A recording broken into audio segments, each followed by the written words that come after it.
Yo caí en sueño, cuando yo me despierto, yo veo a mi padre. Conocí la marihuana, mi familia no lo sabía, tenía sospechas. ¿Qué ha aprendido usted bueno en la cárcel? La verdad, primeramente la ayuda de Dios. La obligación allá era orar forzadamente si no nos pegaban. Si no nos aprendíamos el versículo, nos dejaban 3 días sin comer. Nos dejaban toda una noche en vela haciendo ejercicio. Nos maltrataban en todo momento. La misma líder que me pega a mí, la coge a ella, le pega una patada en la parte de la espalda, sin contar de que ella estaba embarazada.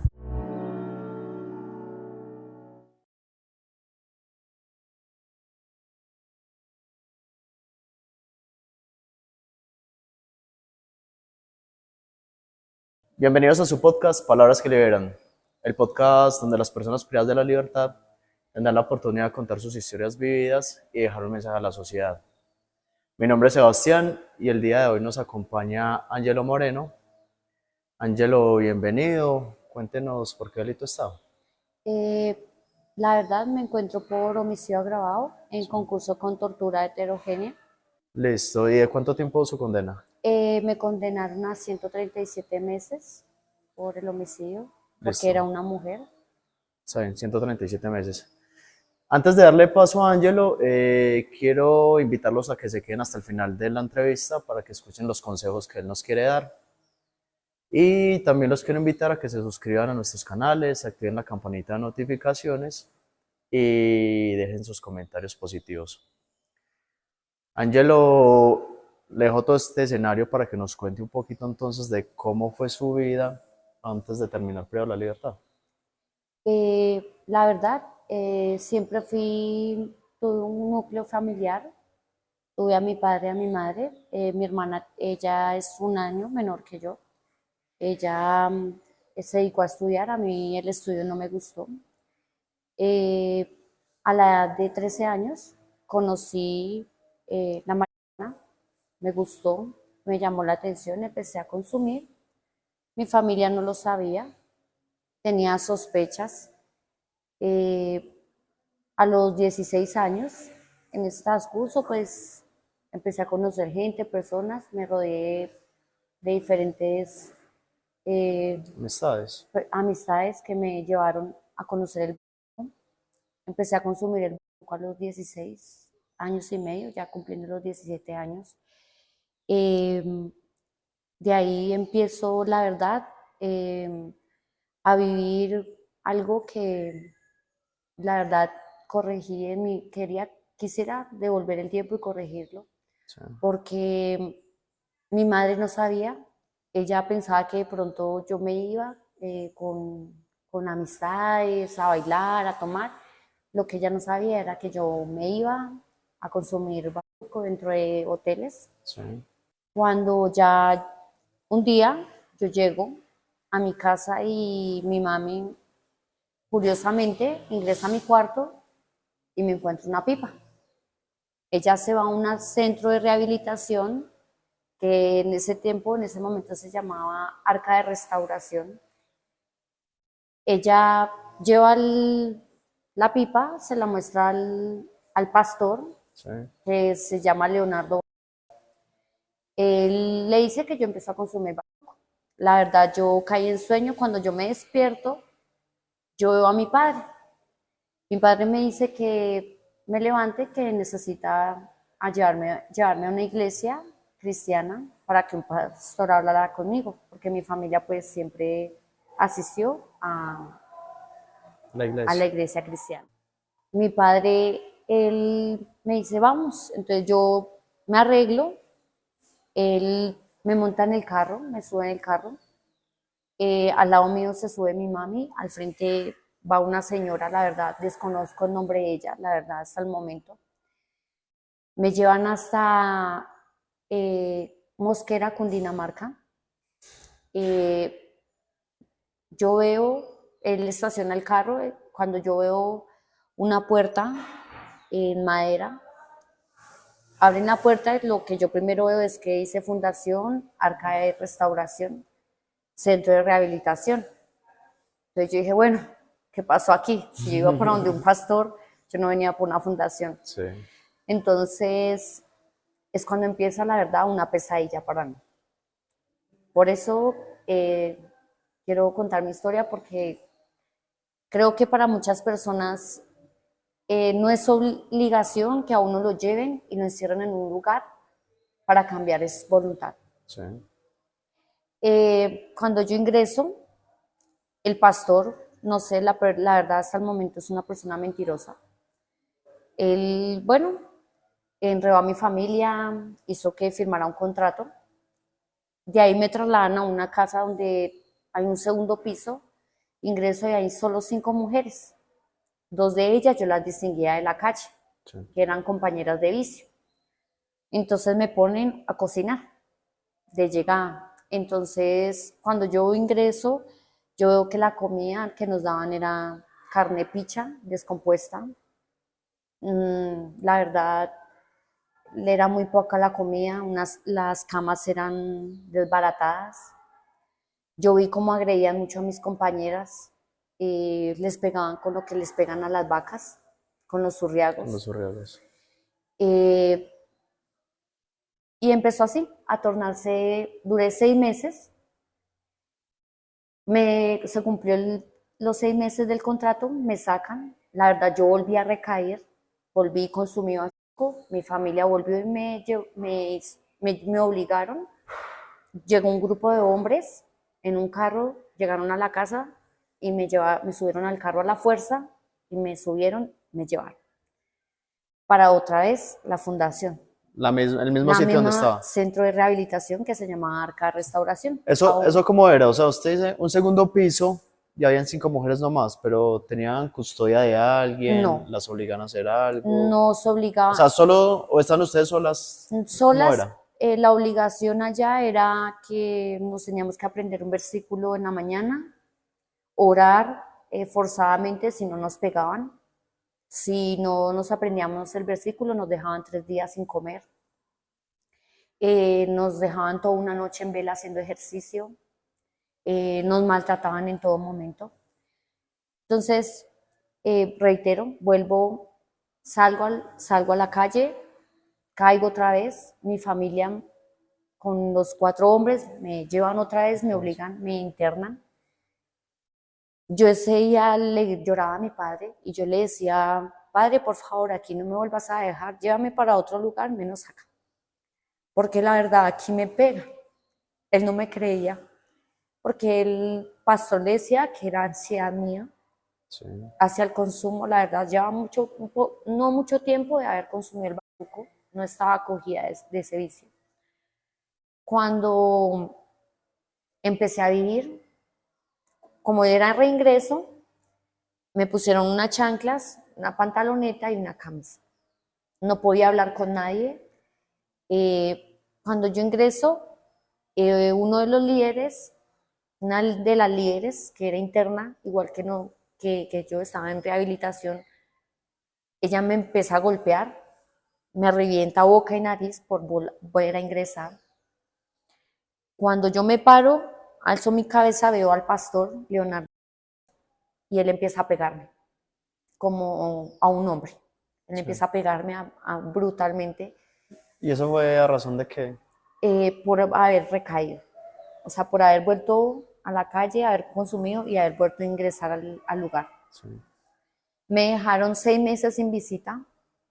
Le decían a mi familia que yo me portaba mal, que yo era grosera, que yo hacía cosas.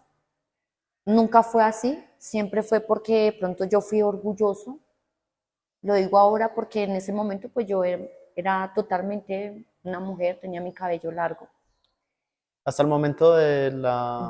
Hasta que toqué la cárcel, o sea, en la cárcel Ah, bueno, me ya. convertí Listo. en lo que soy.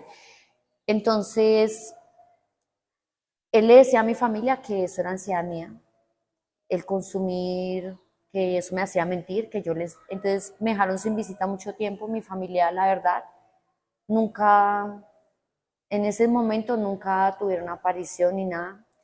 Entonces yo, la verdad, era muy orgulloso, yo veía al pastor y la verdad sentía tanta odio hacia él porque él fue muy malo.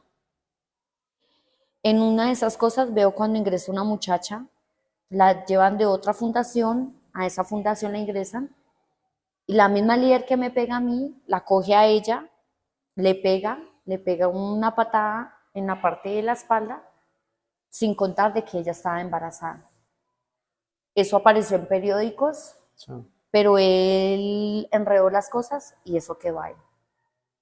Con el tiempo, ya esa sede, como ya se agrandó la sede de mujeres, nos sacan a Madrid, Cundinamarca, nos tenían la sede de menores y la sede de mayores. Nos tenían con hombres, nos unían con los hombres, entonces no podíamos tener contacto de comunicación con los hombres. Entonces un día yo le mandé una carta a un amigo que habían internado. Él se internó por mí porque él quería cambiar, pero no sabía el maltrato que se vivía ahí adentro.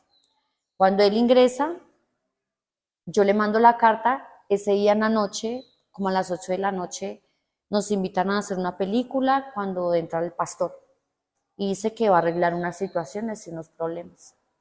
Entonces, cuando él dice, él se refiere a la carta, él coge y golpea a Jason.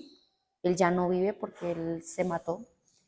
Lo coge, lo golpea y de hecho la líder que estaba ahí me cogió, me golpeó a mí, me empezó a pegar también. Sí. Me castigan, a él, la verdad hizo el intento, se voló, se fue. Yo me quedo ahí. A los 9 meses vuelve mi familia, me saca. Yo duré 5 días, había distinguido un muchacho, la verdad me perdí con él en un hotel, me fui a consumir. Al otro día que yo llego, mi mami me dice que vamos para la iglesia otra vez. Cuando yo salgo de la iglesia, ya mi papá y mi mami se habían separado en el transcurso de ese De esos tiempo. 9 meses. Ya se habían separado en esos 9 meses separados. Entonces, cuando yo salgo de la iglesia, Misión Carismática Internacional de Mosquera, yo salgo y yo veo a mi papá en un carro y yo le digo, mami, y qué coincidencia, mi padre, ¿qué hace ahí? Cuando él me sube al carro, nuevamente se suben los hombres, me llevan otra vez para la fundación. Yo le digo otra vez, yo le digo, padre, allá me pegan, él no me creía. Ahí empiezo mi calvario. Cuando otra vez empiezan a golpearme, mi inclinación hacia las mujeres, se dieron cuenta de que yo me daba besos con una niña. Me golpearon brutalmente, a ella también le pegaron, la golpearon totalmente, nos dejaron sin comer, nos dejaron 3 días sin comida. Pasó así el tiempo, duré 3 meses en castigo, cuando ya ingresan 2 hermanas. Ellas eran consumidoras de la antigua L, que eso ya no existe, que eso era en Bogotá, el llamado Bronx. Ellas eran totalmente habitantes de calle. Entonces, ellas planean una fuga.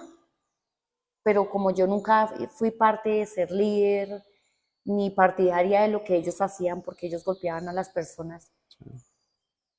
En una visita, antes de que sucediera el homicidio, yo le digo a mi madre, ingresa mi padre y mi madre a visitarme, entonces yo les digo que por favor, llorando, les digo por favor que me sacaran de ahí porque me estaban maltratando ya estaban abusando de mí, ya, o sea, no abuso sexual, sino que me Físicamente. tenían haciendo aseo en todo momento, me acostaban a la 1 de la mañana y me despertaban a las 2:30 a bañarme, me contaban 1, 2, 3, 4, 5, 6, 7, 8, 9, 10, sale, ese era mi baño, tenía que salir a aprenderme un versículo, muchas veces no me lo aprendía, me hacían poner en puntapié, me daban tablazos en la cola, unos tablazos muy fuertes, cada líder y todas se reían, eran internas igual que yo. Sí. Eh, Ellas ingresan y planean un intento de fuga cuando esa mañana, eso fue para agosto del 2015, nos dicen, nos asignan a líderes el aseo. Entonces me dicen a mí que me toca el segundo piso, hacer aseo en el segundo piso con 2 compañeras más. Asignan otras compañeras, tenían las rancheras, asignan un grupo de picadoras que eran las que utilizaban los cuchillos para pelar y Sí, entregarle a la ranchera mayor porque ya éramos 100. Ya de 5 pasamos a ser no 100. manches. Entonces, una de las muchachas, pues de ver cómo nos maltrataban, la verdad, de ver cómo le tiraban a uno la basura, del papel de los baños, lo golpeaban a uno con el surriago en todo momento. La verdad me negraron mucho mis partes, mi cuerpo me negreaban. Nunca me dejaron ver a mi familia en esos momentos hasta que se me desaparecieran los moretones para que ellos no me creyeran que realmente me golpeaban. Sí, Entonces yo decía, ¿qué pasa? Bueno, mi madre no tiene la culpa ni mi padre. La verdad no los culpo porque la culpa fue mía en algún momento de haber consumido, pero quizás la alternativa de ella fue que de pronto el llevarme a un centro de rehabilitación fuera a cambiar. claro, confiando en que ellos iban a hacer el trabajo bien hecho y le iban a Ellos no ayudar con eso. sabían. Cuando en las noticias, porque eso apareció en noticias, como para el 2016, no, miento, 2015, 2014, golpean a un muchacho dentro del carro, Arca de Restauración, y lo matan a golpes entre Bogotá hacia la salida de Tres Esquinas, Sí, en Mosquera. Eso también aparece en las redes sociales porque a nosotros nos dieron mucha prensa. Aparecimos por Séptimo Día, por Quién Miente. Por eso cuento y me atrevo a contar mi historia porque pues para mí en este momento es un testimonio muy grande. sí, Porque mi madre se culpa muchas veces y yo le digo, madre, no te culpes, porque tú no tuviste la culpa. La alternativa de ella fue que yo cambiara, dejara esa droga, dejara el vicio. Cuando en esa mañana, bueno, yo me encuentro en una parte del segundo piso, cuando sube una de las líderes corriendo, como ya yo llevaba tanto tiempo de conocer la fundación, pero yo era castigada, yo era igual de las internas, me dicen, Tatiana, Ana apuñaló a una muchacha. Entonces yo bajo corriendo y yo sobre una mesa veo una de las menores, ella tenía 11 años, llamada Allison, se llama Allison, aún ella sigue en vida, sí. tenía una puñalada acá. Entonces yo le digo, aplíquenle café, porque yo estudié por el SENA, los primeros auxilios, la aplíquenle en café. Entonces yo me dirijo hacia el lado de los dormitorios cuando yo veo a la interna con un cuchillo, tenía de rehén a otra compañera. Entonces, el, la orden de los líderes era que desarmaran a la que quería hacer la fuga. Entonces se meten todas las líderes, le cogen las cosas, le quitan los cuchillos, bueno, la golpean. En presencia mía, está dos compañeras más de causa. La verdad, la golpearon varias muchachas, varias de las internas. Omito los nombres Sí, porque pues mejor. la golpearon, la golpearon, la golpearon. Había un aljibe donde nos hacían sacar agua del pozo, con eso cocinaban y nos hacían bañar. Le empiezan a tirar agua y agua.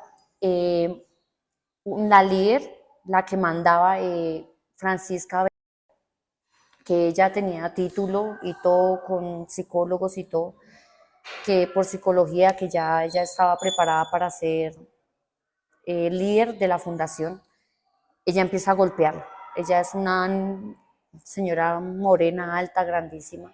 La empezó a golpear, con las otras muchachas la golpearon, le echaban agua, la amarraron de pies y manos. A mí lo único que me dicen es que me vaya al lugar donde sea en el centro de oración y que ponga a orar a las muchachas a alto volumen. Entonces yo les digo que oremos. La verdad yo estaba muy asustada en ese momento. Y yo decía, Dios mío, ¿qué va a pasar? Y mientras se estaban orando, ellos adentro del dormitorio la estaban golpeando a ella, la golpearon hasta matarla. Entonces es cuando ellos me llaman a mí y a mi otra compañera de causa, a Mayra Báez. Ella la puedo decir porque ella es inocente igual que yo. La llaman y nos dicen que la llevemos al baño, la bañemos y le cambiamos la ropa. Ella aún estaba en vida. Entonces yo la tomo y yo le digo que no se preocupe. Ella me empieza a decir en vida, me dice, Tatiana, no quería hacerlo, perdóneme. Y yo le dije, no te preocupes, que porque yo también hubiera sido golpeada y yo he sido golpeada, yo sé qué es eso. Y yo lo que hice fue llevarla hacia el lado del baño. Mi compañera Mayra a veces se queda con ella. Otro líder me llama, me dice que recibe una muchacha nueva. La verdad, yo la estoy requisando, la estoy recibiendo porque todas las líderes, todas las tenían apartadas para que no querían que supieran lo que estaba pasando en el primer piso. En ese trayecto de media hora, yo me dirijo hacia el lado del dormitorio cuando están todas las líderes hacia alrededor de ella. Ya la tenían acostada, entonces yo entro y una de las muchachas que aún trabaja para esa fundación me dice, Tatiana, mire que Ana se está haciendo la dormida, que se despierte. Entonces yo a lo que levanto la cobija, lo que le miro es todo el cuerpo, totalmente todo el cuerpo golpeado, golpeado, golpeado, golpeado, el color de piel. Yo entro en shock y yo le empiezo a decir, ella está muerta, ella no está bien, ella no está bien. Yo le tomo los signos vitales, yo le digo, ella está muerta. Ellos me decían, ¿qué le pasa? ¿Usted está loca? ¿Usted está mal? Me llevaron, me aislaron, tampoco para que tuviera contacto con la hermana. Ahí yo quedo en shock. Entonces mi causa, Mayra Báez, ella lo que hizo fue volarse. Se fue con la líder, Beita, Francisca, ella se vuela, se van. Y yo dije, en mi mente lo único que yo pensaba, yo dije, Dios mío, por fin, se acabó esto para mí, se acabó aguantar hambre, se me acabó que me pegaran, se acabó que mi familia no me creyera que me golpeaban en ese lugar. Yo dije, por fin, Dios mío, por fin. Por el hecho de que se hubiera ido la líder. Porque ellas ¿Usted se habían pensaba ido eso? y yo dije, ya todo se va a saber. Entonces, ellos llamaron como a las 3 de la tarde a la ambulancia. Llegan otros líderes, llevan a la muchacha apuñaleada para el hospital. Otra muchacha que convulsiona, que tenía eso, la llevan para el hospital. Pero entonces nunca llevaron a la persona que estaba golpeada, por temor a que se supiera lo que pasaba dentro de ese lugar. Sí. Cuando ellos llaman a la ambulancia se tardó, llegó tipo 6:30, 7 de la noche. ¿Desde qué hora había sido la Desde puñalada? el mediodía, ella ya estaba muerta. Se Tipo demoró mucho. 1, 2 de la tarde, ya ella estaba muerta. Sí. Duró mucho tiempo, la verdad, y yo solo miraba desde lejos, yo quedé en shock, ellos no me creían, le aplicaban lociones y me decían que era que estaba inconsciente y yo decía, no, ella estaba muerta. Yo estaba así en un lugar aislada, yo decía, está muerta, entonces, bueno, pasaron las horas cuando llega la policía, llega el cuerpo de logística, llega la ambulancia. Yo dije, por fin, cuando yo veo a la muchacha que se voló, Mayra Báez, entonces yo le tiro en un número, el número de mi madre, y yo se lo tiro y le digo, llame a mi mami y dígale lo que está pasando. Yo dije, Dios mío, por fin mi mami me va a sacar. Ya O no voy a sea, estar. la policía y todos los cuerpos llegaron fue porque la compañera suya que se voló los buscó. Sí. La Listo. madre de ella llega ya con ella. ¿Por qué el motivo ella se había volado? Entonces, porque se dieron cuenta de que realmente nos golpeaban, de que sí había pasado el homicidio dentro del carro, de que la muchacha que había perdido el bebé sí había sido verdad. Aún cosas que siguen tapando, él sigue tapando y no sé en dónde se encuentre, pero él sigue con la fundación. Le cambió la razón social, ahora no es arca de restauración, sino pacto de restauración. Yo vi muchas cosas donde él decía y yo lo miraba y yo decía, una persona tan mentirosa, ¿cómo puede la plata o la corrupción llegar a manejar o llegar él a manipular las personas con lo que él dice? A él le hacen un atentado a raíz de eso, a él, a la familia, en el carro de él, lo cogieron y le dieron tiros. él quedó en silla de ruedas sí, un tiempo, no sé ahorita la verdad, porque no llevo 12 años en la cárcel, no sé nada de ellos. Tampoco quiero tener contacto con ellos ni nada por el daño que me hicieron. Cuando, bueno, mi compañera llama a mi mami. Mi mami llega, mi mami llega con mi hermana. Ya nos trasladan a la Fiscalía de Funza, una fiscalía que estaba recién inaugurada, hacía 12 años. Nos trasladan, nos dicen que cuenten el relato. La ¿A verdad, quiénes trasladaron? ¿A todas las líderes? a todas las que Todo. estábamos en el momento, todas, a las mayores, menores, a todas nos reunieron y nos tomaron las versiones. Sí, Yo di la versión así como la estoy contando. sí, En este momento yo conté sin saber que el haber tomado los primeros auxilios, en haberla tocado a ella, me iba a traer estas consecuencias. La fiscal, yo cuento la historia y yo lo tomé normal, la verdad, porque yo nunca lo robé, nunca jibarié, nunca hice algo malo para estar en una cárcel, nunca toqué una estación sí. por el consumo ni porque me encontraron un porte o algo, nunca, no tuve antecedentes. Al contrario, fui víctima del maltrato familiar, del maltrato de mi papá, de mi padre hacia mi madre, cuántas veces le pegaba y eso de niña, de brazo cuando él me partió cuando yo era pequeña. Entonces, porque todo eso aparece en los antecedentes de uno. Cuando, bueno, llega mi mami, la fiscal le hace firmar un papel. Yo lo único que hago es abrazar a mi madre y le digo a mi mami que por fin ella me lloraba conmigo. Ella me dice, me dice, ¿qué quieres, hija? Yo le dije, la verdad, mami, me quiero olvidar de todo eso. La verdad, porque para mí fue algo, de entré en Traumático. shock, impactante. Yo le dije, madre, yo me quiero olvidar de eso. Ella, con una persona que estaba distinguiendo, que es actualmente su marido, y que le agradezco a él muchas cosas, que ha sido una gran persona y la verdad ha sido un gran esposo con mi madre.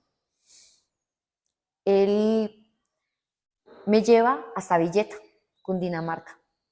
Nos lleva hasta Villeta, Cundinamarca y nos lleva, no sé, me subió a un carro, recuerdo un carrito, me monta allá y la verdad yo no tuve cabeza a un salto, no sé, era un lago turístico. Ellos sí, yo la verdad, yo solo pensaba en todo lo que había vivido ese día. Todo lo que había vivido ese día, la verdad solo me comí una comida, me tomé una colombiana y ahí ya regresamos nuevamente a Madrid, Cundinamarca, que es donde vive mi familia.